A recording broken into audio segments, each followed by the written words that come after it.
Hola amigos del Alba, hoy tenemos con nosotros a Dani Souto de La Voz de Asturias, que nos va a tratar de guiar muy bien por el rival del fin de semana, el Sporting de Gijón. Hola Dani, ¿qué tal? Muy buenas.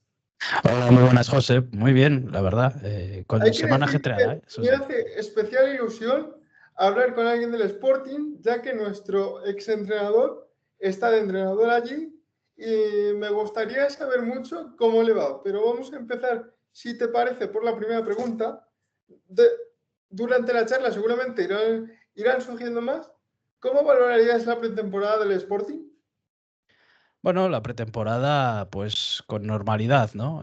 Poco a poco haciéndose al equipo, poco a poco incorporando futbolistas. Yo creo que muy del gusto de Alves, que allí lo conocéis Sí, bien, y buscando que se adapten rápido y bien a su filosofía de juego, ¿no? Perfiles muy concretos, jugadores específicos, pues como algunos que conocía del pasado, como Jonathan Dubasín, que también conocéis muy bien, sí. Lander Olaechea, mismamente. O sea, ha ido haciendo, no un Albacete 2.0, pero se ha traído jugadores que conocía muy bien, que sabía muy bien cómo sacar su mejor rendimiento y de hecho, posiblemente luego lo hablaremos, pero son de los que más rendimiento están dando en estos primeros compases de temporada. Así que la pretemporada, pues muy, muy en esa línea, muy, muy de ir cogiendo esos conceptos del nuevo entrenador. De los fichajes, ¿cuál es el que más te ha ilusionado? Hombre, por ilusión, posiblemente fuese Dubasín, seguramente, porque es un futbolista de ataque, que a fin de cuentas, pues eso Sí. siempre, siempre es importante. Es la parcela donde menos novedades, entre comillas, ha habido, porque apenas se trajo a Dubasín y Caicedo, pero se reforzó más otras líneas, pero es un poco eso, ¿no? Un futbolista que prometía, que en Albacete sabíamos lo bien que lo había hecho, los buenos números que había tenido con Alves, y eso pues ya te da un poco más de expectativa, ¿no? De ilusión de lo que puede llegar a dar. Luego es verdad que, hombre, su último año no fue todo bueno.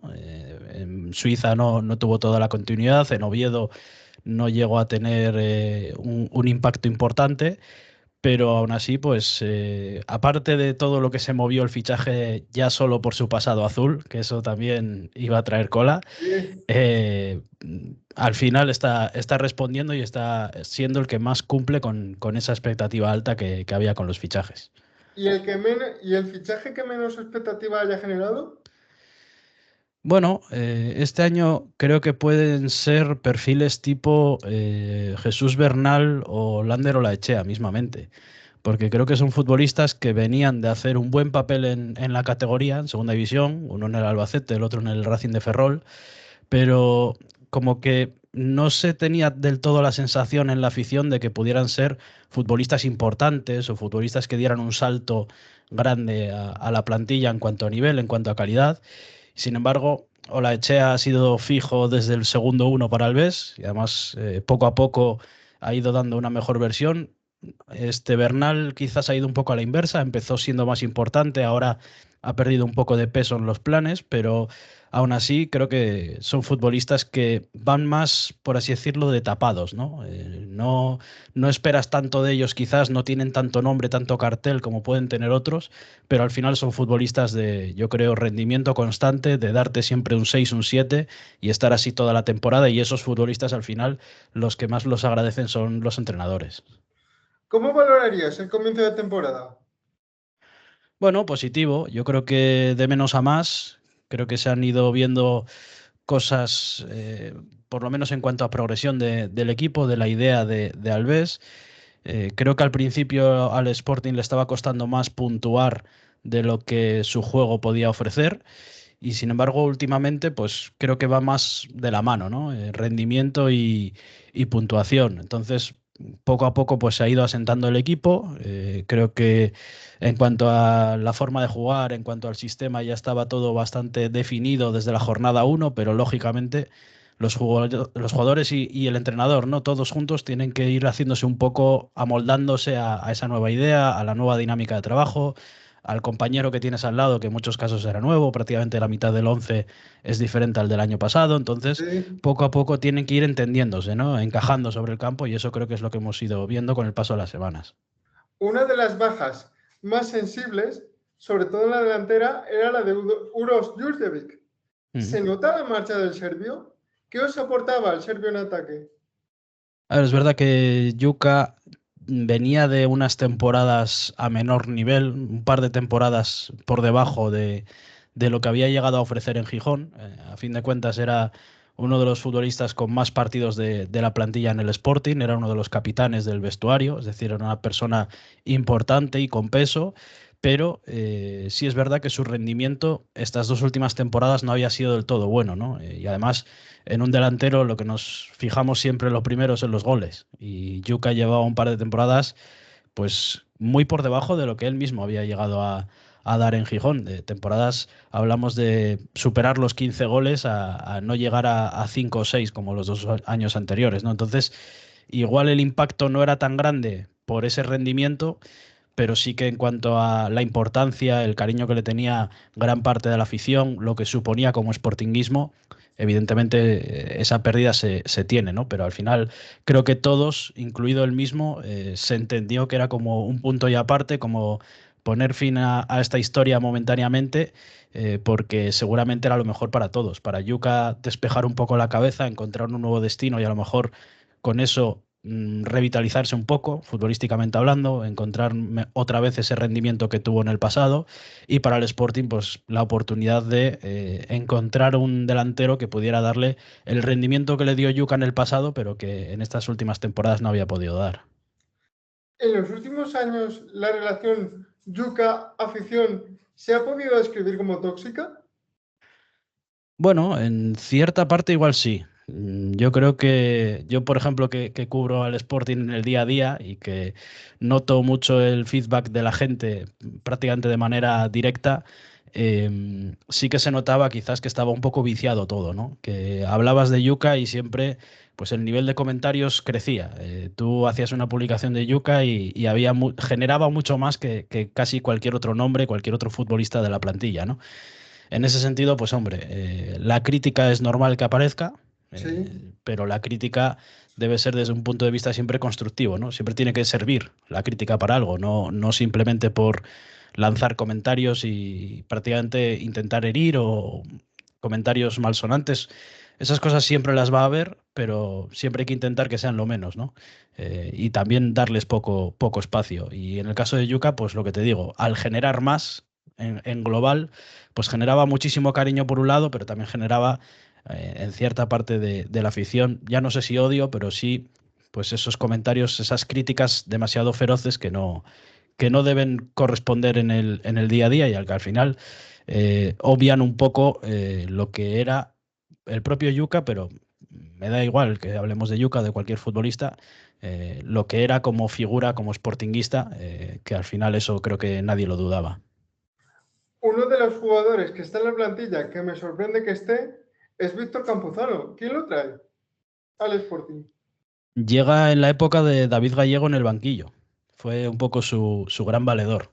Llega a un mercado de invierno, estaba, creo, Javi Rico en la dirección deportiva y estaba David Gallego en el banquillo, que lo había tenido en el filial del Español ya, con anterioridad. Y con buen rendimiento, segunda vez. Sí, sí, sí, había rendido bien en el Español, también en el Castilla, había estado en el Real Madrid Castilla y había tenido buenas temporadas, prometía bastante, por lo menos futbolista con potencial de primera división. Y bueno, en segunda se nota que tiene esa calidad, pero el gran problema que ha tenido Campuzano siempre, por lo menos en su etapa como sportinguista, han sido las lesiones, que ha sido lo que le ha lastrado, le ha quitado continuidad y no le ha permitido brillar. ¿Qué diferencias hay entre el grupo Orlegui y la anterior propiedad? Los Fernández. Hombre, bastante. Al menos sobre todo en lo económico, se nota muchísimo, pero ya no por inversión o demás, sino porque Fernández no terminaba de gestionar del todo bien los recursos que tenía, tuvo al club varias veces al borde de la quiebra, al límite. De hecho, el último ascenso prácticamente es el que libra un año que la plantilla estaba sin cobrar, que el entrenador, que era Belardo, y el cuerpo técnico tampoco estaban Sí, cobrando. el Sporting de los Guajes, perdóname que te corte. Sí, sí, eso es, el Sporting de los Guajes. Aquel año, pues permite, salvar al club directamente, ¿no? Yo creo que eso es una situación que hoy en día no se contempla. Creo que Orlegui en ese sentido mira mucho más los presupuestos, pero lo mira con mucha lupa. Entonces, digamos que no es un típico inversor extranjero que viene y que va a poner millones encima de la mesa y a solucionarlo todo a base de talonario. No es así, pero sí que trata de, sobre todo, encaminar al club, siempre lo dicen, a que sea sostenible, ¿no? A que las cuentas estén equilibradas, a que por lo menos en segunda no generes un agujero insalvable, que puedas ir asumiendo esa pequeña pérdida, ese pequeño déficit que siempre hay todos los años y siempre con el objetivo de deportivamente conseguir el ascenso a primera, que al final te soluciona todo, ¿no? Tanto lo económico como lo que sucede dentro del campo. Recordemos además que el Grupo Orlegui es el mismo grupo inversor, valga la redundancia, que el Atlante mexicano, si no recuerdo mal. Sí, tiene a Atlas y a Santos Laguna en México. Eso, Atlas, digo yo, Atlante. No sé por qué. Eh, ¿En qué os ha afectado que el Sporting se ha visto como una multipropiedad? Bueno, ha habido ciertos intercambios. Creo que al Sporting no le ha terminado de beneficiar del todo, por lo menos en el apartado de altas. O sea, creo que Orlegui trazó una apuesta en su primer año que al Sporting no le terminó de beneficiar del todo, porque vinieron o jugadores muy jóvenes que todavía no estaban en el punto de maduración suficiente como para competir en segunda división, o jugadores que venían de malas dinámicas, en malos momentos y que veían la oportunidad del Sporting y aparte, sobre todo, la Liga Española y el mercado europeo como una posibilidad de revalorizarse, de despuntar, y no fue así ni muchísimo menos, ¿no? Y yo creo que quizás el único lado positivo que de momento hemos visto es que se ha dado salida, entre comillas, más sencilla o más fácil a fichas elevadas como la del propio Yuca que hablábamos antes o Fran Villalba, más que en el apartado de entradas, que quizás la operación más provechosa de todas, que no es directamente de Orlegui, pero sí que está muy vinculada al grupo Orlegui, es la de Juan Otero, que viene del América, no es Orlegui, pero hay buenas relaciones y digamos que eso facilitó su llegada. ¿Dónde estaría el Sporting si Mareo no estuviera? Uf, posiblemente no existiría o refundado o no sé qué categoría, porque la verdad que Mareo, desde que se funda a finales de los 70, le ha dado prácticamente todo al Sporting. Lo ha hecho ya en aquellos tiempos en los que era vanguardia en cuanto a canteras en nuestro país. Dio grandísimos futbolistas. Véase, bueno, pues Kini, que tiene un paso por el Sporting pasando antes por el fútbol asturiano, pero más adelante, sobre todo futbolistas como Luis Enrique, como Abelardo, o sea, futbolistas que todos conocemos, Eloy Olaya, ¿no? Y más adelante David Villa, ahora más en el presente José Ángel Cote. Y al final siempre ha sido algo de lo que los equipos del Sporting, el primer equipo, se han nutrido, ¿no? Siempre has tenido presencia de canteranos en el primer equipo y cuando has podido sacarles rendimiento, te lo han dado, te han permitido sacar un buen rendimiento deportivo tanto en segunda como en primera, pero cuando incluso las cosas han ido mal y has necesitado hacer caja por la deficiente gestión que había del club, también lo han hecho, ¿no? Los grandes traspasos del Sporting, los principales, los de mayor cuantía, son de canteranos siempre. Y hasta en las últimas temporadas con Orlegui, los últimos traspasos han sido los de Pedro Díaz, los de Garajera, o sea, futbolistas que se han criado en mareo y que al final pues te han permitido subsistir tanto en lo deportivo como en lo económico. O sea que para mí, sinceramente, Mareo lo es todo, lo significa todo para el club. Grandísimo jugador Grajera, por cierto, ahora en el Español. Pero yo Ujú. quería fijarme primero, que me voy a fijar en jugadores concretos, y me gustaría fijarme en Cote, que yo lo conocí de pequeño como José Ángel. Y es Ujú. el caso de típico hijo pródigo que vuelve a casa. ¿Por qué decidió volver Cote? Vamos a llamarle, después de toda una gira por Roma, Sí. por las principales ligas europeas. Pues sobre todo yo creo por corazón, porque él estaba en primera, estaba en Osasuna, seguramente ya no en su mejor momento de su carrera, ya era más veterano.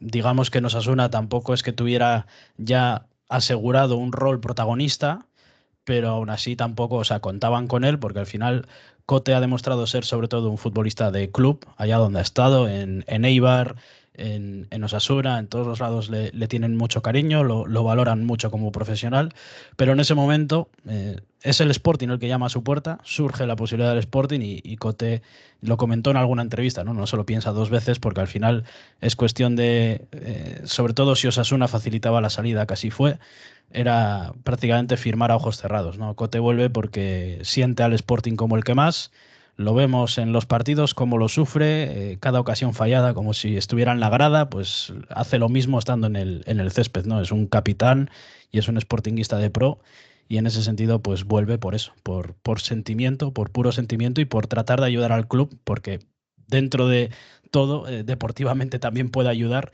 a que el club intente conseguir de nuevo ese ascenso a primera. Dado que Mareo es muy importante, ¿se ha tenido la tentación de hacer como el Atleti de Bilbao y jugar solo con asturianos o con salidos de Mareo?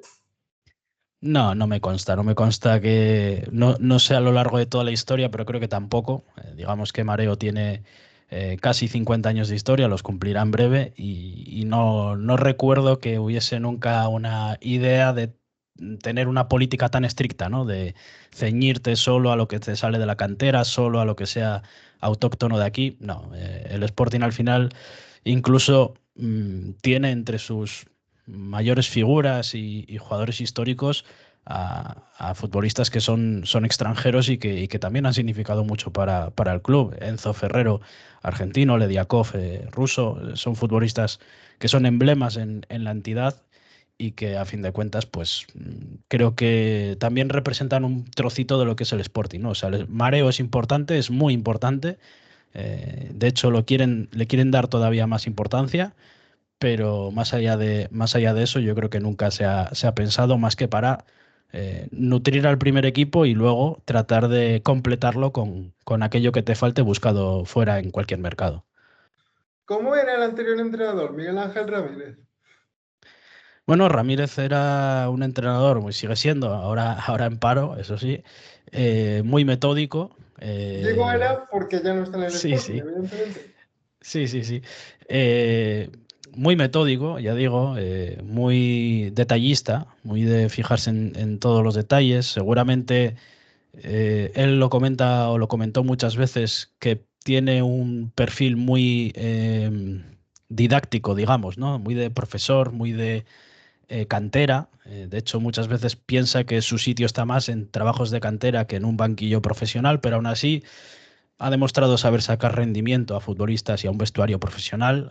Ya lo hizo con anterioridad y lo volvió a hacer en el Sporting, al que con una plantilla que venía de ser decimoséptimo, que había ciertas dudas, que incluso estaba la más revuelta en aquel verano, pues prácticamente hizo una temporada más que notable y acabó metiendo al equipo en playoff, quedando quinto y con buena parte de la temporada luchando incluso por los dos primeros puestos, ¿no? De ascenso directo. O sea que en ese sentido, pues creo que un tipo cercano que sabe manejar muy bien el vestuario, creo que fue una de las claves del equipo, que titulares y suplentes iban todos a una, se metió al vestuario en el bolsillo y creo que con todo ello permitió pues que el equipo diera buen rendimiento, así que a mi modo de ver fue una despedida un poco triste por todas las partes, pero aún así, pues bueno, tampoco, o sea, fue un punto y aparte que todos asumimos como natural también. Hace 3 años llega Abelardo en una situación de lo más caótica para el Sporting porque Sí. se estuvo a punto de bajar. Se veía en él como El Salvador, como por ejemplo se puede ver a Guardiola en el Barcelona o yo que sé, a Simeone incluso en el Atlético de Madrid. Sí, perfectamente. O sea, yo creo que Abelardo es una figura muy grande en el Sporting, en el Sportinguismo. Ya no solo es el último entrenador que consiguió el ascenso, que como hablábamos antes, ascenso milagroso, el del equipo de los Sí. Guajes, sino que además, en un momento en el que él no tenía necesidad de hacerlo ni de demostrar nada, asumió las riendas del equipo en un momento muy delicado. Es verdad que había muy poco margen. creo que eran 4 jornadas lo que tenía por delante, había que sacar algún resultado adelante como fuera y Abelardo pues no lo miró desde la barrera, no miró hacia otro lado, sino que lo asumió, fue valiente, dio el paso y al final es una persona muy querida y muy respetada por todo el sportinguismo, ¿no? Por lo que hizo como jugador, como entrenador y por también este último episodio. O sea, coger al equipo como lo coge, es que él no tenía nada que demostrar, no tenía que venir aquí para ponerse ninguna medalla ni nada por el estilo y lo hizo por sportinguismo, porque es un entrenador que en ese momento estaba disponible y que es tan sportinguista como cualquiera de nosotros, ¿no? Y por eso mismo quiso asumir ese difícil reto, esa papeleta, ese marrón y lo sacó adelante. Entonces, un mérito más dentro de la larga trayectoria de Abelardo vinculada al Sporting, pues un mérito más para él por haber conseguido eso. Alguno podría pensar que incluso su figura en Gijón se quemó, alguno de fuera que no sea del Sporting. Yo no lo pienso, porque con lo que tú has contado ya demuestra más corazón que muchos que estarían solo por el encargo. Sí, además, digamos que luego le dieron las riendas para continuar al siguiente año. No salió del todo bien en cuanto a resultados, se dio el cambio de propiedad además, fue la llegada del grupo Orlegui, que eso condiciona también mucho las tomas de decisiones, las relaciones dentro del propio club, era algo normal, era nuevo para todos. Y al final Abelardo, quizás el día de su despedida no sea adecuado a la figura que es Abelardo para el Sporting, prácticamente saliendo por la puerta de atrás, pero aún así, de cara al sportinguismo no cambió absolutamente nada. O sea, creo que su figura está en los altares del sportinguismo y se mantiene ahí.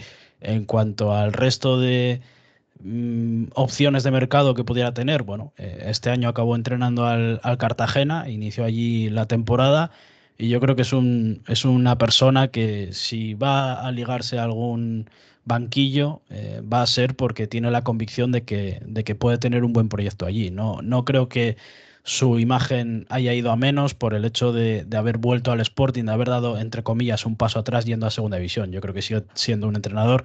De hecho, cuando empieza esa segunda temporada que digo, había buena expectativa en Gijón de esa temporada precisamente por eso, ¿no? Porque era Abelardo. No por la plantilla ni por la nueva propiedad que generó ilusión, lógicamente, el cambio, pero aún así yo creo que había más expectativa por el hecho de nos entrena Abelardo y ya hizo lo que hizo en el pasado, a ver qué puede hacer con el equipo. Has dicho antes que el ambiente en la 21-22 llegaba a estar ya viciado con las salidas de David Gallego y Martí. ¿Hasta qué punto se dio ese ambiente viciado? ¿Puedes poner algún ejemplo?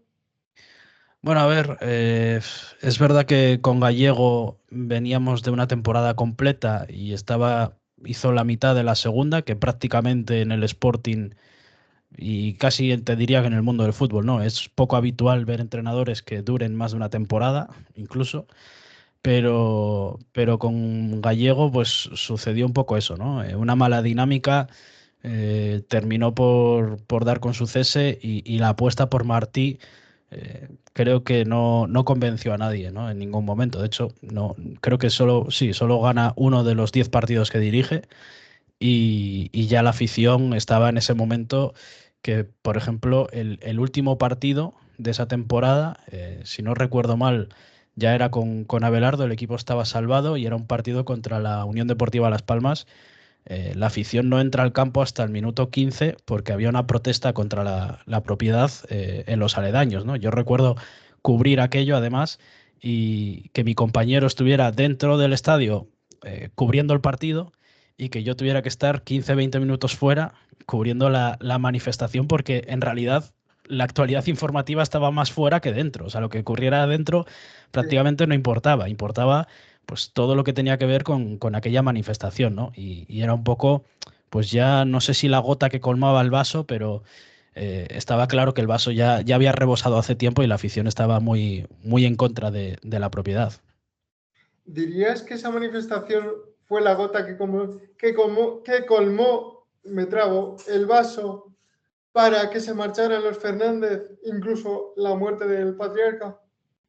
Yo creo que más lo segundo, mucho más, mucho más. No sé hasta qué punto. Es evidente que ya había habido rumores, cantos de sirena, de posibles ventas en temporadas anteriores, y aquella manifestación no era ni la primera ni, bueno, de momento sí ha sido la última, pero bueno, veremos, porque además la del Sporting es una afición que además de ser enorme, también es muy crítica, es Sí, muy exigente y sí. eso lo digo en el lado positivo, ¿no? De que siempre No, buscas no, sí, que sí.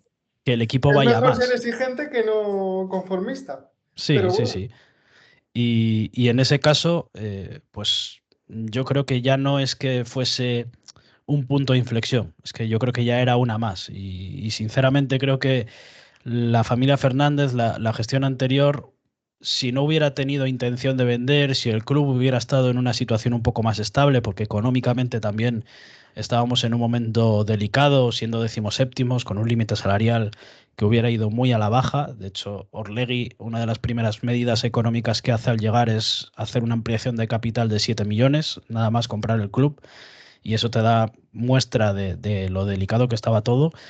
Yo creo que si hubiera estado en una situación un poquito más estable, no sé si se hubiera llegado a plantear la venta tanto como lo que sí creo que fue el punto de inflexión, que fue la muerte de José Fernández, que era el propietario, el padre de Javier, que creo que en ese sentido precipitó un poco las cosas, ¿no? Seguramente aceleró que se diera esa venta.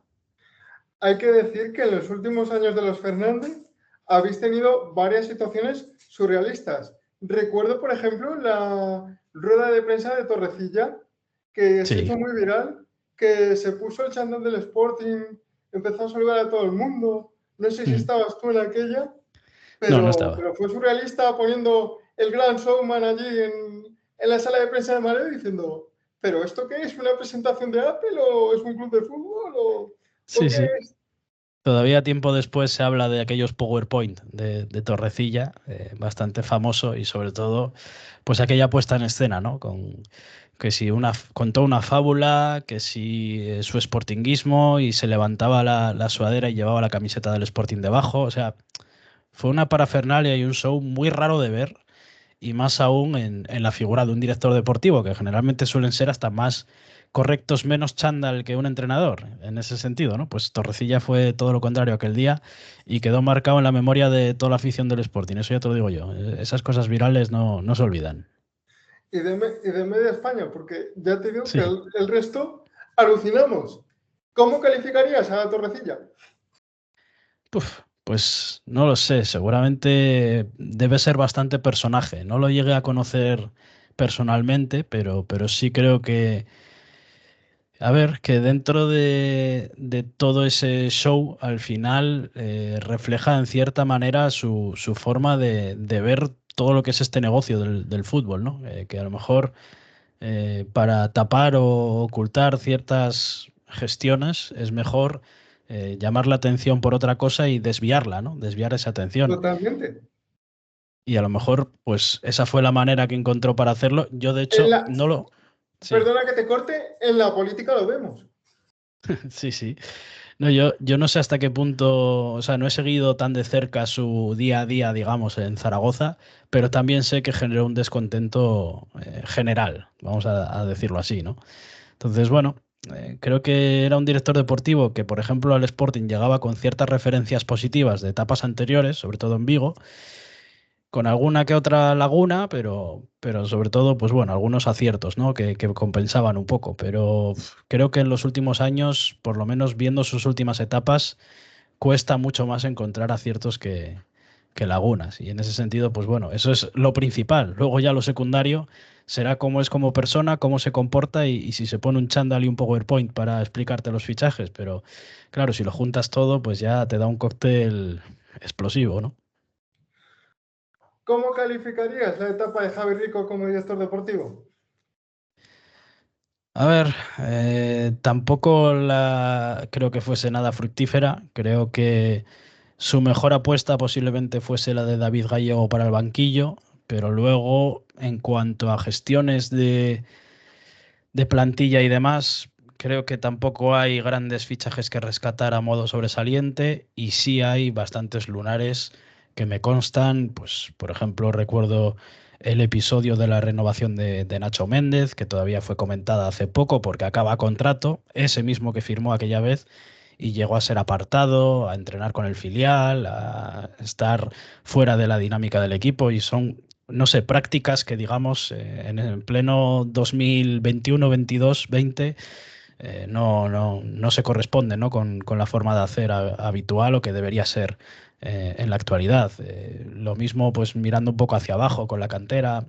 Había gestiones que yo creo que de cerca Rico no terminó de llevar del todo bien. Pero bueno, eh, ya digo, más allá de eso, es que lo peor de todo, yo creo, es que yendo al trabajo específico de un director deportivo, prácticamente no sepas destacar algo positivo, ¿no? No sepas decir, bueno, es que firmó a este futbolista, es que consiguió esta contratación o esta gran venta. Por ejemplo, mira, Torrecilla, ya que hablábamos de eso, sí que sacó alguna venta bastante provechosa y que incluso Sí. con el tiempo le ha dado más la razón, ¿no? Por ejemplo, la venta de Dani Martín al Betis por varios millones, etcétera.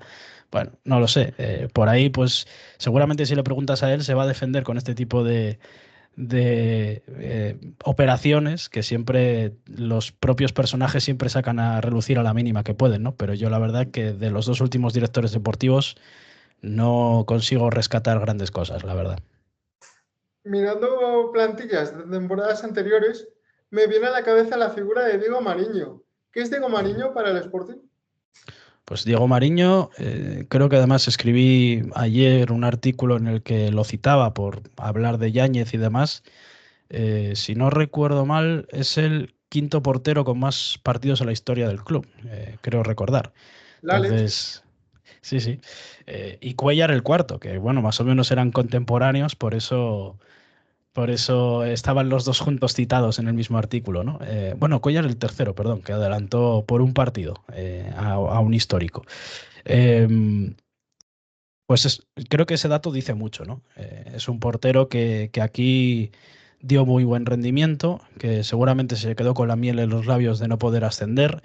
Además, seguramente de la forma más amarga en aquel año precisamente con David Gallego, que se peleó hasta el último momento por el playoff y precisamente Mariño acaba desconsolado, llorando ese partido contra el Almería en el Molinón por no conseguir un triunfo que al final pues no sabemos si hubiera llegado. O sea, Mariño cometió algún error aquel partido que costó goles en contra, pero bueno, igualmente sus compañeros también tenían que ayudar de otra manera para intentar ganar ese partido. No sé si lo hubiéramos conseguido igual, o sea que no creo que le sirva de consuelo, pero aún así, pues seguramente fue un episodio muy marcado en su trayectoria.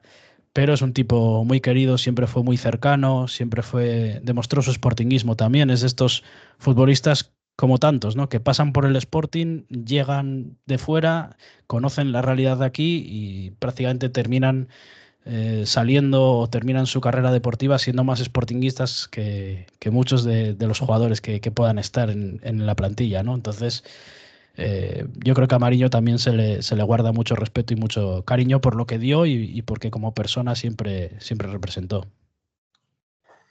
Otro de los jugadores que más icónicos me parecen a mí de esta última década, contando desde 2014 hasta 2024, es el caso de Johnny. Pero en el caso de Johnny tuvo tres etapas, una buenísima, el Sporting de los Guajes, otra buena pero no tanto, cuando llegó cedido del Málaga, y la última desastrosa, esta última. ¿Crees que se ha quemado su figura? A ver, evidentemente su última etapa no le beneficia ni a él ni de cara, digamos, a la opinión pública, pero yo creo que siempre tenemos que hacer lo mismo, ¿no? Tenemos que evaluar todo en global, todo lo que representa cada uno para el sportinguismo. Y Johnny creo que su primera etapa es top, además es cuando explota, por así decirlo, es cuando Sí. da el salto Recuerdo verdaderamente. un jugador aquí en la 2014-2015, aquí en el Carlos Belmonte, que se fue de todos y no sé si provocó el segundo o marcó en el segundo. Sí, sí. Me suena un jugador de Johnny y decir, pero este chaval, ¿de dónde sale? Marcó diferencias, además, no sé si de manera insospechada, pero un poco. O sea, fue como que eh, se reivindicó a sí mismo también. O sea, en un momento en el que igual no había tanta confianza en lo que podía llegar a dar y vamos, fue un futbolista diferencial sin duda en segunda división. E incluso en su segunda etapa, en aquella temporada que con Rubén Baraja se consigue remontar y el equipo acaba entrando en playoff, que luego pues llega con la gasolina justa y no consigue superar al Valladolid, creo recordar, aquella fue la eliminatoria. Sí, Esa temporada que creo que el Sporting hace incluso 8 o 9 victorias consecutivas, o sea, fue un registro muy llamativo. Pasamos a estar en mitad de tabla a entrar en playoff y estar muy arriba. eh, y creo que incluso líderes, si no recuerdo mal, y luego el equipo se cae un poco. En aquella etapa Johnny volvió a ser diferencial, volvió a ser el que marcó un poco el camino. O sea, gracias a Johnny se pudo ver ese equipo en buena medida, ¿no?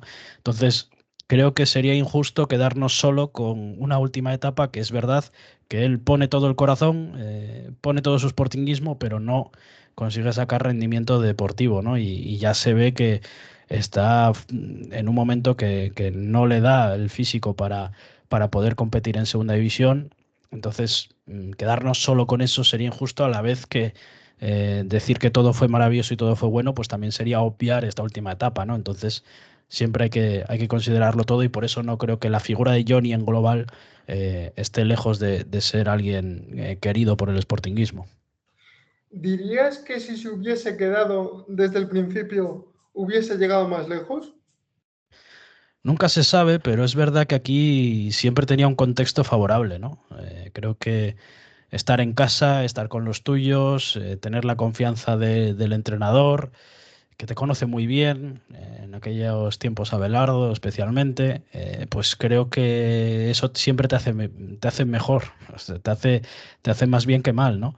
Y luego, pues hombre, seguramente a ese nivel, si Johnny hubiera conseguido mantenerlo, era totalmente lógico que hubiera querido siempre dar un paso más en su carrera y estaba para más. En ese momento yo creo que no se piensa que Johnny se va y que está cometiendo un error. O sea, creo que en el momento en que se va y que da un paso más y que acaba en la Lazio, lo veíamos como lo natural, como algo normal, como un futbolista que estaba para más que el Sporting y que decidió dar ese paso en su carrera. Pues es algo completamente lógico. Ahora, pues a lo mejor aquí no se hubiera dado el mismo bajón, no hubiera tenido pues esa falta de continuidad que tuvo en Italia y que le hizo ir encadenando cesiones y al ¿Cierto? final no encontrar su sitio. Yo creo que aquí lo hubiera tenido y eso siempre es beneficioso. Otro de los jugadores otro de los jugadores de los que me apetece hablar es Otero, un Ujú. colombiano en segunda, cuando otros colombianos en décadas pasadas sí que es cierto que dieron rendimiento, pero quizás no el que se esperaba, el caso de Congo. ¿Cómo ha encajado el colombiano en el Sporting? Pues el chaval cayó de pie, porque no me preguntes por qué, pero debió encajar muy bien con la gente que conoció aquí, con los empleados, con el entorno de la ciudad, con la forma en que se vive aquí. Y es que Otero, si está en el Sporting es porque Otero ha querido. O sea, realmente es un futbolista que ya desde lo personal él ha decidido estar aquí, él está feliz, cómodo, se siente casi un Gijones más y en ese sentido pues al final es un plus importante para que luego puedas ver confianza, ¿no? Por su parte en su juego, a la hora de desarrollarse sobre el campo y es un futbolista que yo creo que encaja muy bien en la segunda división porque es un perfil muy físico, es rápido, muy de choque, de aguantar con los centrales. Creo que le ha venido bien esa reconversión que le hizo Ramírez poniéndolo como delantero centro y no tanto como extremo. Le costaba más desbordar desde la banda y sin embargo teniendo presencia un poco en área, por dentro. Creo que es un jugador que es muy aprovechable y no como único delantero, pero sí acompañado. Creo que le han encontrado bien su sitio y al final se junta un poco todo para que creo sea uno de los futbolistas importantes a día de hoy en la plantilla. Si pudieras traerte algún canterano de épocas pasadas, ¿a quién te traerías? Que Y esté ya a no buen vale. nivel. Claro, te iba a decir que está a buen nivel hoy o me vale Que está a buen cualquiera. nivel hoy. Vale, vale, vale. A ver, yo creo que los que más alto están hoy en día en cuanto a canteranos del Sporting pueden ser seguramente Pedro y Grajera, que son muy recientes, pero es que es así. Bueno, te iba a decir, está Diego López también del Valencia, que no es mala. Está Manu García en el Aris, que tampoco es mala. Bueno, pues por ahí tiraría. Igual Pedro y Grajera son muy recientes y por eso voy a dejar pasar. Voy a escoger a Manu García, que volviese el bono de Manu a la media punta o donde quisiera. ¿Por qué crees que Manu García se fue al Manchester City y luego volvió en un momento en que el Sporting no estaba ni mucho menos bollante? Bueno, yo creo que un poco por lo mismo, ¿no? Porque, a ver, la salida al City, pues es entendible totalmente. Al final creo que era cadete en aquel momento. El Manchester City llama a tu puerta.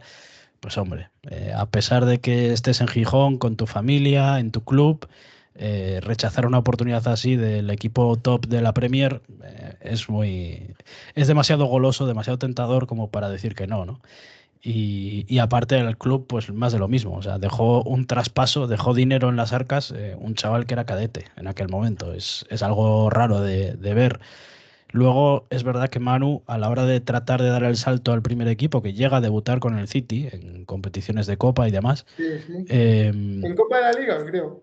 sí, sí, sí. Recuerdo incluso ver aquel partido. No sé, no recuerdo contra quién, mira, no sé por qué me venía el Crystal Palace, pero creo que no. Pero Yo aún tampoco. así, aún Yo así, tampoco me acuerdo. Manu sale cedido en diversas ocasiones, sale al NAC de Breda, sale a Toulouse. Digamos que estaba en ese punto de lanzar su carrera, ¿no? Y el Sporting, él mismo, incluso este verano, aseguraba que le encantaría volver algún día al Sporting. O sea, que es que al final, cuando el corazón tira, siempre es mucho más fácil volver y responder a la llamada cuando hay llamada. Es que ese es el tema, ¿no? Yo creo que estos canteranos cuando salen y están siempre a buen nivel o están en ligas más potentes, cuesta que vuelvan porque es el club el que está muy complicado que consiga dar el paso, sobre todo lo económico generalmente, ¿no? Pero una vez se da esa llamada, que incluso por Manu se realiza uno de los mayores traspasos recientes, pero además con creces, eh, es porque el Sporting apuesta porque vuelva, ¿no? Manu, pues yo creo que salvo que esté en el Manchester City jugando de titular, entonces ya no, pero mientras esté en un contexto en el que entienda o pongan una balanza al otro lado, volver al Sporting, volver a casa y triunfar como rojiblanco, muchas veces el tema emocional va a hacer que decidan volver, pero es eso, que el primer paso siempre lo tiene que dar el club. Desde fuera, desde fuera, ¿qué dirías tú que tiene el Sporting de Gijón que no tengan otros equipos? Pues un poco ya lo hemos hablado, ¿no? Seguramente, a ver, es verdad que hay otros clubes que pueden tener una ciudad deportiva de primer nivel o una cantera de primer nivel o una afición muy numerosa y muy exigente, pero yo creo que el Sporting aglutina un poco todo, ¿no? Y creo que hay muchas cuestiones, incluso de la propia ciudad, de la propia sociedad, que aquí ayuda a que se genere un ecosistema muy bueno para el futbolista, ¿no? Que un futbolista que viene aquí viva muy bien, esté muy cómodo, tenga instalaciones ahora. Antes de la reforma, igual no te lo vendía igual el tema de mareo, pero ahora tras la reforma que han hecho, creo que Mareo es un sitio espectacular para ellos como trabajadores. O sea, a la hora de trabajar en el día a día, de entrenar, Mareo es una auténtica gozada y lo único que le falta seguramente es tener un club en primera división. O sea, ese es el gran punto, pero todo lo demás lo tiene. ¿Qué le dirías a otros equipos o a otras aficiones si quisieran tener estas una cantera como Mareo? Para ponértelo más fácil, ¿qué nos dirías a nosotros para que los canteranos del Albacete fuesen como los de Mareo? Es que al final este mundo se resume todo en dinero, macho. No hay mucho más que Ya, te ya. pueda decir. Evidentemente, invertir, apostar por ellos de verdad, sobre todo a la hora de tengas los recursos que tengas, sobre todo dar mucha confianza al trabajo de cantera, tenerlo bien estructurado, bien organizado, buenos formadores, buenos técnicos en la base y al final, sobre todo, tener oportunidades, ¿no? Si los futbolistas están en la cantera y ven, entre comillas, cerca el primer equipo, siempre es un aliciente para que todos aquellos que estén tengan esa expectativa, esa posibilidad de voy a dar más de mí todavía para poder llegar ahí porque creo que puedo llegar, no verte siempre con la puerta cerrada y sin confianza por parte del club. O sea, sé que pueden ser palabras un poco vacías o generales, No, no. pero eso tiene que traducirse en hechos, ¿no? En verdadera confianza del trabajo del club. ¿Diferencias entre Rubén Alves y Miguel Ángel Ramírez? Pues mira, yo por esto no voy a decir que me hayan caído palos, pero sí que es verdad que en cierta manera en Gijón eh, yo fui uno de los que habló mucho de que había una línea continuista, ¿no? Al menos en cuanto a apuesta general, en cuanto a dos entrenadores que quieren ser propositivos, ofensivos, protagonistas. Y claro, al llegar aquí y empezar a ver cómo juega Rubén Alves, la gente ha pensado que son muy diferentes. Y de hecho, los jugadores hablan de que hay muchas diferencias y yo te voy a comentar muchas de las diferencias que hay, porque hay diferencias. Ahora, creo que es una línea continuista porque a mí siempre me gusta catalogar entrenadores, pues digamos, con una vocación más ofensiva o pensada más desde el balón y otros entrenadores que piensan más desde la defensa, más reactivos, que son apuestas totalmente lícitas ambas, pero me parece que son Sí. líneas completamente diferentes. Quiero decir, siempre lo digo con un ejemplo que aquí en Asturias, por ejemplo, se entiende muy fácil.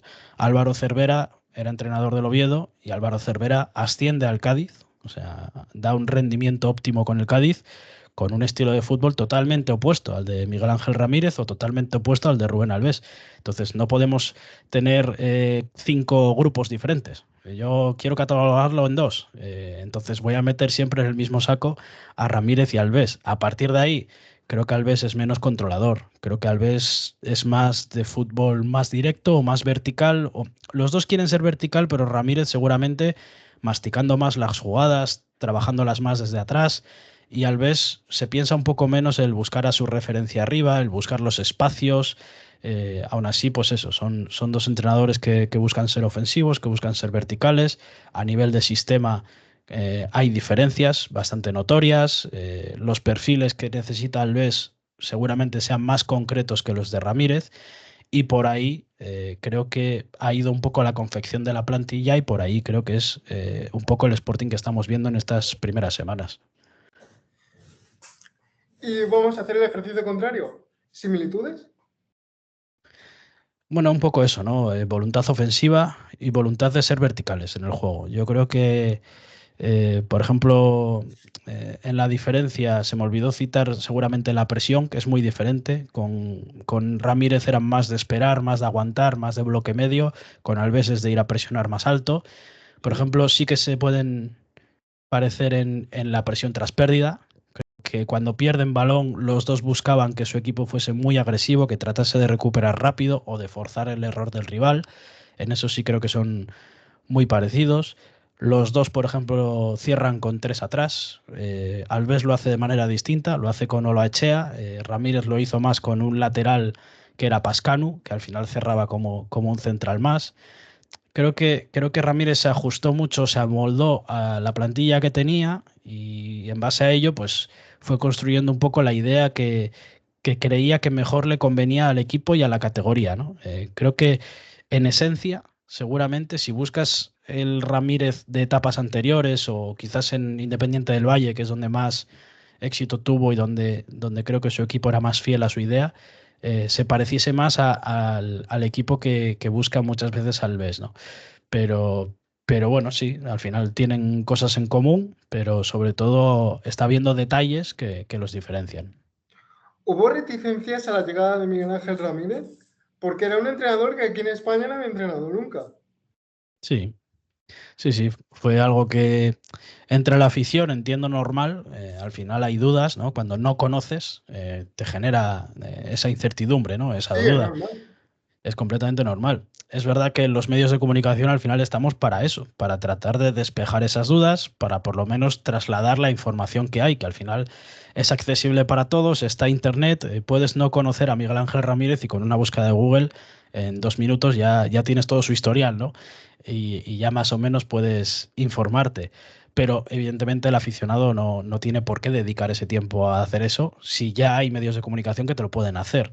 Y creo que aquí hubo un poco un error a la hora de tratar esa llegada, incluso desde los propios medios de comunicación, casi como si se fueran aficionados. Y eso es un error. O sea, Miguel Ángel Ramírez podrá ser más desconocido a su llegada, es entendible. Puede generar un punto de crítica que el club, más que por Ramírez, que el club apueste por un entrenador sin experiencia en segunda en un momento en que el equipo estaba en la parte baja de la tabla a 3 puntos del descenso. Yo también incluso hice un hilo en Twitter a su llegada, no criticándolo a él, sino el hecho de que me parecía una apuesta arriesgada, ¿no? En ese momento, en ese contexto. Más allá de eso, creo que con Ramírez, a partir de ahí y en adelante, se sobrepasaron algunas líneas y eso generó, digamos, cierta negatividad en el ambiente, ¿no? Y hizo que el aterrizaje de Ramírez no fuese fácil, que la afición no tuviese tampoco, no tienen generalmente demasiada paciencia, pero en ese contexto todavía menos, ¿no? Y eso al final, pues, no voy a decir que complicase las cosas, pero sí que incluso de cara al año siguiente, hasta que los resultados no se dieron, la dinámica no cambió y estaba un poco, todo el ambiente un poco enturbiado, ¿no? Te quiero hablar ahora de dos canteranos que me sorprende que no hayan llegado a ser más veces internacionales y más internacionales, como son Guille Rosas, que por cierto creo que lo vais a renovar, y Gaspi Ujú. Campos. ¿Qué dirías que les falta para ser jugadores de primera? Bueno, seguramente los dos tengan potencial de primera. Bueno, lo has comentado, ¿no? El tema internacional fueron sub-21. Eh, es verdad que no con demasiado protagonismo, pero bueno, por lo menos Guille sí que tuvo más continuidad, al menos en convocatorias. Y creo que son futbolistas que les falta poco para tirar esa puerta. Seguramente el contexto de que estén en un segunda división, en un Sporting, hace que les hagamos un poco de menos o que pensemos que no pueden adaptarse a estar en primera, pero yo creo que hay futbolistas que con su rendimiento en la categoría han conseguido dar el salto y creo que Gaspar, por ejemplo, lo demostró estos últimos años, ya desde la cesión en Burgos, la temporada pasada aquí, futbolista que no es delantero, que es de banda, meterse un poco hacia adentro, que gusta ver, ¿no? Que es estético Sí, jugando y que te hace 10 goles por temporada, pues hombre, son números que ya están llamando a la puerta, ¿no? De poder dar el salto a primera división. Y Guille Rosas, evidentemente siendo lateral, los números no van a importar tanto, pero sí que en cuanto a rendimiento, Guille, por ejemplo, ha ido creciendo. Creo que este está siendo su mejor año desde que está en el primer equipo del Sporting. Llevamos poco, hay que ver si consigue darle continuidad, pero de momento es que está a un nivel sobresaliente. Entonces, Guille, sobre todo, ha tenido un proceso en el que ha tenido que adaptarse a la categoría física y mentalmente, y creo que poco a poco lo está consiguiendo. Mentalmente, que por cierto, Gaspar también. O sea, muchas veces lo dice él mismo que lo de Burgos fue una mili para él, que él dio el clic allí para mentalmente darse cuenta me de que gusta el tenía que cobrar. concepto de Mili. Sí, sí, sí, sí. Muchas veces es así, ¿no? Sales fuera de casa por primera vez en tu carrera, eres joven, te ves en otro contexto y, claro, te ves cohibido, te ves de otra manera y tienes que superar adversidades que en casa no hubieras tenido, ¿no? Y creo que eso Gaspar, que despuntó muy rápido con Gallego, pero luego cayó también muy rápido, seguramente encontró esa continuidad y esa importancia en Burgos y a partir de ahí llegó siendo prácticamente otro, mentalmente, incluso también físicamente, porque en Burgos se ve que le dieron bastante a las pesas y vamos, ahora mismo ya es un indiscutible en el Sporting y ya te digo, van los dos progresando, van los dos yendo a más. No me extrañaría que en un futuro cercano estuvieran los dos en primera. Esperemos que con el Sporting, que ellos también quieren que así sea, claro. Si tuvieras que hacer un cambio en el mercado de invierno, ¿qué harías? Yo para mí, una tarea que quedó pendiente ya del mercado de verano sería reforzar el ataque. No sé exactamente si con un extremo o con un delantero, porque andan variando mucho las posiciones, sobre todo Otero, pero un futbolista más de ese perfil, más que nada por tener recursos, ¿no? Por si un día Otero no está, por si Dubasín se pierde X partido, por si alguno está en un mal momento de forma. Creo que hace falta algo más ahí porque es donde considero que la plantilla puede estar un poquito más corta. Y quizás si me dejas añadir un asterisco más, ya como guiño a la dirección Sí, deportiva, sí.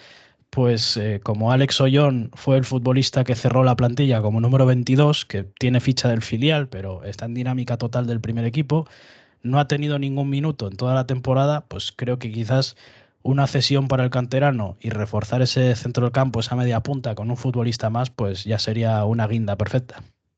Alex o yo juega de media punta, entonces no nos sirve. Eh, ¿cómo- otra pregunta, cómo nos veis a nosotros el domingo a las 6:30? Hombre, Albacete, el Carlos Belmonte es un campo en el que nunca sabes cómo vas a salir, porque hemos tenido todo tipo de experiencias últimamente y a veces te saca las castañas del fuego un golazo de Gaspar o un golazo de Hassan como el año pasado, que otras veces recuerdo incluso con Alves que los 5 o 10 primeros minutos te avasallan y que si no Sí. se ponen 2 o 3-0 es casi por milagro, ¿no? Entonces no, nunca sabes qué esperarte en el Carlos Belmonte. Aún así, creo que el equipo está en cierta línea estable y puede ser que incluso ascendente, no lo sé, pero creo que va a ser un partido igualado, además con el factor de venir con un partido entre semana, el Sporting juega hoy de noche, poco tiempo para preparar, poco tiempo para descansar, seguramente rotaciones entre medias para ambos, evidentemente, Sí. pero creo que va a tener muchos condicionantes y eso puede hacer que todavía se iguale mucho más aún la balanza. ¿No es un poco perjudicial que en una liga tan larga, de 42 jornadas, haya, valga la redundancia, jornadas entre semana? Sí, es que al final el calendario, sobre todo si me apuras por el hecho de que cuando hay parones internacionales de selecciones y demás, segunda no para. Segunda continúa y tú miras el calendario de Segunda División y a pesar de eso y a pesar de incluir un par de jornadas entre semana, es verdad que ya el año pasado y este vuelve a ocurrir, el parón de Navidad es más largo que en temporadas anteriores, pero es que te pones a mirar el calendario y empiezas a mediados de agosto y acabas en junio y como juegues playoff prácticamente llegas a julio.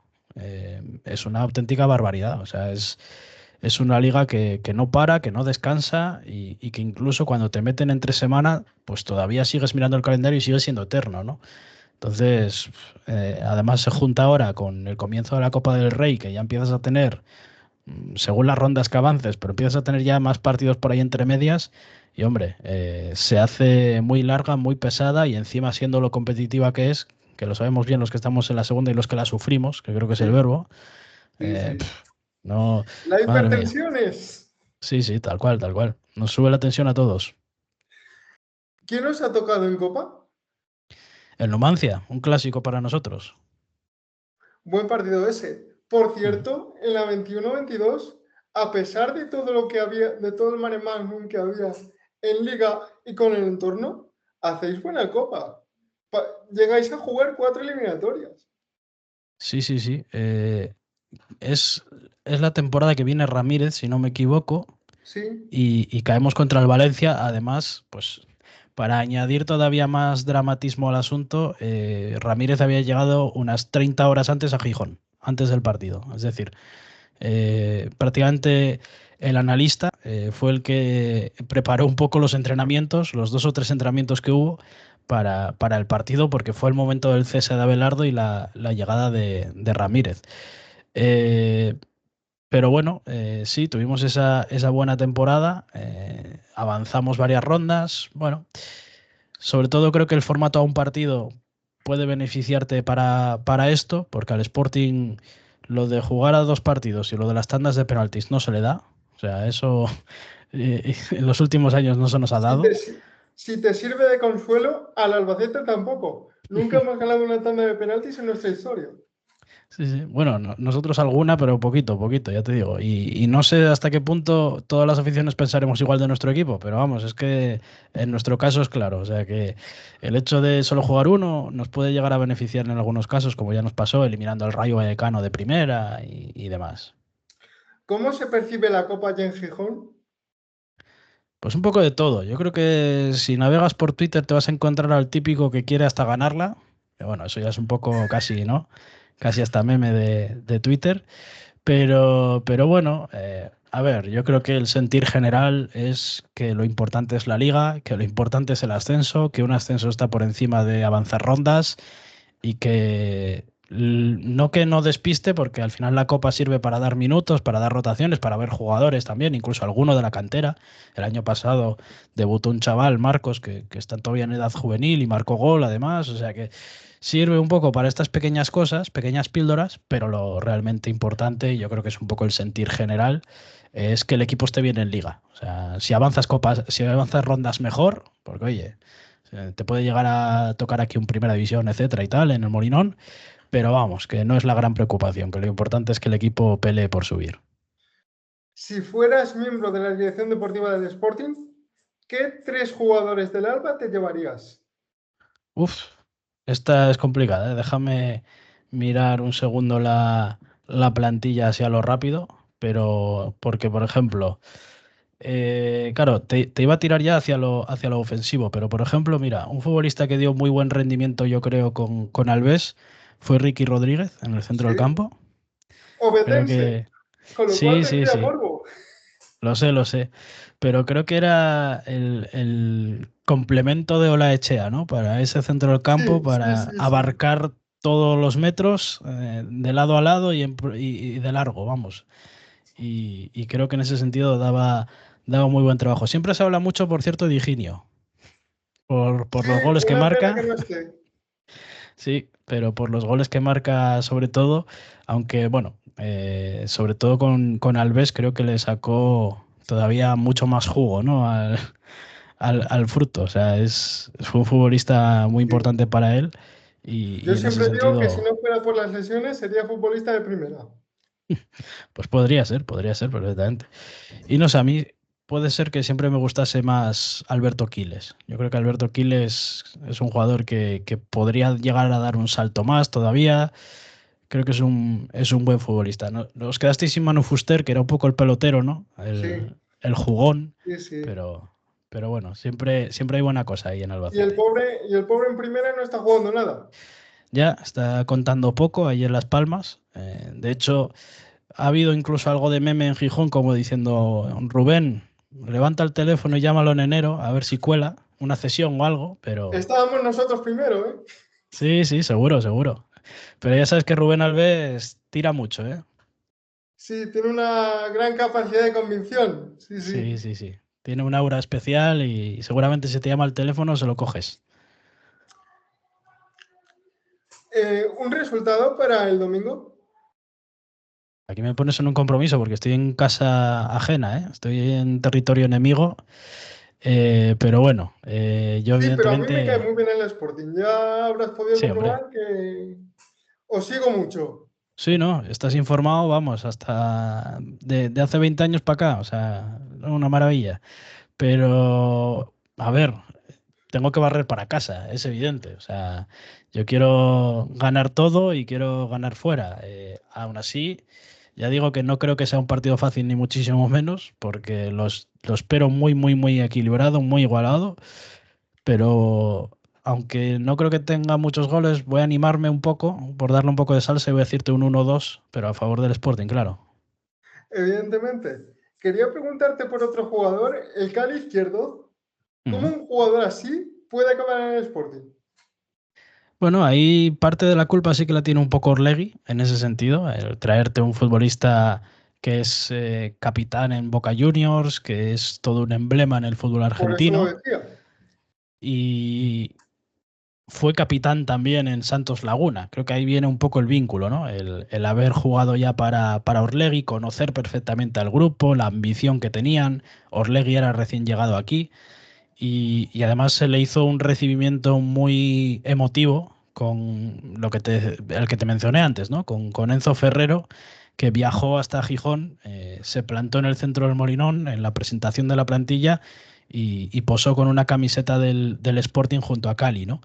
Y creo que fue un momento icónico y que representó muy bien pues lo que era Cali, que es que al final es un futbolista veterano, pero llegó aquí desde el día uno, era capitán, ya llevaba el brazalete. Ha vuelto ahora a Lanús, donde se formó, donde consiguió un título continental y vuelve a llevar el brazalete al minuto uno. O sea, es un líder absoluto. Es sobre todo la palabra que lo define, un capitán con todas las letras.